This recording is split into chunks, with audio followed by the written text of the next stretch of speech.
దేశంలో వంట నూనెల కొరత అధిగమించాలంటే 70 లక్షల ఎకరాల్లో పామాయిల్ సాగు చేయాల్సిన అవసరం ఉందన్నారు వ్యవసాయ శాఖ మంత్రి తుమ్మల నాగేశ్వరరావు.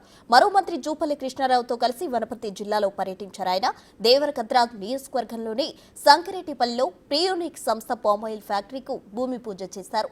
15 ఆగస్టు నాటికి ఈ కంపెనీ ప్రారంభోత్సవం చేస్తామని తుమ్మల చెప్పారు. బీచ్పల్లి దగ్గరున్న వేరుశెనగ ఆయిల్ కంపెనీను మరమ్మతులు చేసి పామాయిల్ కంపెనీగా ప్రారంభించుకుంటామని భరోసా ఇచ్చారు. తక్కువ పెట్టుబడితో ఎక్కువ లాభం వస్తుంది కాబట్టి పామాయిల్ సాగును ప్రభుత్వం ప్రోత్సహిస్తోందన్నారు. ఎకరాకు 51,000 రూపాయలు సబ్సిడీ ఇస్తున్నట్టు చెప్పారు. పాలమూరును అన్ని రంగాల్లో ప్రభుత్వం ప్రోత్సహిస్తుందన్నారు. ఈ ఫ్యాక్టరీ మీ కోసం, మీ రైతుల కోసం, మీ భవిష్యత్తు కోసం ఇక్కడ ఉన్న పిల్లలందరూ కూడా అందులో పనిచేసుకునే అవకాశం ఇస్తాం. వాళ్ళ జీవితాన్ని మెరుగుపడేటటువంటి అవకాశాలు ఇస్తాం. తప్పకుండా ఈ ఫ్యాక్టరీలో ఎంతమంది అవసరమైతే అంతమంది ఈ యొక్క సంకిరెడ్డిపల్లి తండా వాళ్ళకి అవకాశం ఉంటది. ఈ ఫ్యాక్టరీని ఇంకా వెనక్కి తీసుకెళ్లి మీకు అనుకూలమైనటువంటి ప్లేస్ లోనే ఏర్పాటు చేస్తాం. ఇటువంటి ఫ్యాక్టరీలు ఈ జిల్లాలో, ఈ రాష్ట్రాలు ఇంకా చాలా రావాలి.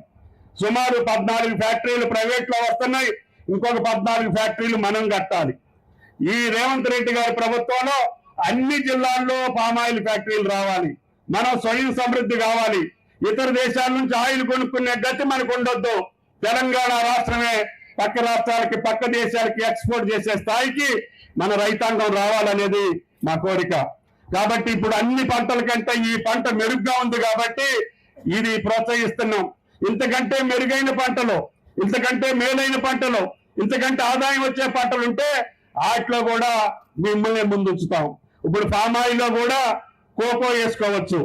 కోకో కూడా పెద్ద డిమాండ్ ఉంది కాబట్టి 3 సంవత్సరాలు అయిన తర్వాత మీరు కాపు మొదలు పెట్టిన తర్వాత కోకో మొక్కలు కూడా పెట్టండి. మీరు అందరూ అశ్వరాపేట వచ్చి మా తోటలు చూసిన వాళ్ళు చాలా మంది ఉన్నారు. అన్ని పంటలు పండించుకునే అవకాశం ఉంది ఈ జిల్లా మెట్ట ప్రాంతం గతంలో. ఇప్పుడు రేవంత్ రెడ్డి గారి దయ వల్ల అన్ని ప్రాజెక్టులు పూర్తయితే ఎక్కువ భూభాగం సాగయ్యేటటువంటి జిల్లా ఈ భారతదేశంలో మహబూబ్ నగర్ జిల్లా అవుద్దని చెప్పి కూడా మీకు ఈ సందర్భంగా మనం చేస్తున్నాం. అందరి రైతులకి ఎకరం నుంచి ఎంత భూమి ఉన్నా వ్యవసాయం చేసే ప్రతి ఎకరానికి ఇస్తానని చెప్పి ముఖ్యమంత్రి గారి మాట. ఎన్ని కష్టాలున్నా ఈ పక్కన పెట్టి మీకోసం పనిచేసేటటువంటి ముఖ్యమంత్రి, రైతుల కోసం పనిచేసేటటువంటి ముఖ్యమంత్రి. ముఖ్యంగా ఆయన నిద్రపోయినా కూడా మహబూబ్ నగర్ జిల్లా కలవరించుకుంటూ నా ప్రాజెక్టులు, నా రైతులు అనేటటువంటి ముఖ్యమంత్రి మనకు దక్కటం మన అదృష్టం.